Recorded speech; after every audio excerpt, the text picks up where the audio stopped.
Avant que le couple formé par Harry et Meghan ne bouscule les codes de la monarchie, un autre duo avait déjà défié des siècles de traditions européennes, Marie Nyanutring-Machar et le comte Ferdinand Léopold Joseph von Habsbourg-Lothringen.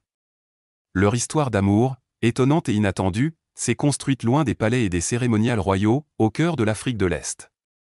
Marie Nyanutring-Machar, originaire de Ho, au Soudan du Sud, appartient au peuple Dinka, la plus grande ethnie du pays.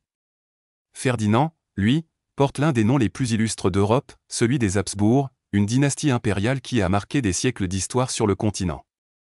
Et pourtant, malgré leurs origines radicalement différentes, leurs chemins se sont croisés dans un contexte de service humanitaire. Selon plusieurs récits, le couple se serait rencontré alors que Ferdinand travaillait en Afrique dans le cadre de missions humanitaires.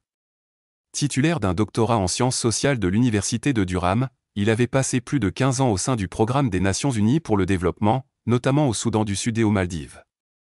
Loin de l'image du noble détaché des réalités, Ferdinand était un spécialiste engagé, habitué aux zones de conflit et profondément impliqué dans l'aide aux populations vulnérables. C'est dans cet environnement que Marie, femme reconnue pour sa dignité, sa force de caractère et son lien profond avec sa communauté, a croisé sa route. Leur mariage, célébré le 28 août 1999 à Nairobi, a suscité de nombreuses réactions. Le statut social de Marie et sa couleur de peau déviaient totalement des attentes traditionnelles des Habsbourg, dont les épouses provenaient historiquement de la noblesse européenne. Pourtant, dans un geste symbolique fort, Otto von Habsburg, alors chef de la maison impériale, a donné sa bénédiction au couple. Un signe d'évolution, et la preuve que l'amour pouvait dépasser les frontières les plus anciennes. Toutefois, le prince a dû perdre ses titres et sa place dans l'ordre de succession. Le couple a ensuite construit une vie multiculturelle entre Juba, Nairobi et New York, où sont nés leurs 4 enfants, la comtesse Luisa Aluel en 2000, le comte Laszlo Rome en 2002, la comtesse Gisela Aluc en 2004 et Matthias Malit en 2009.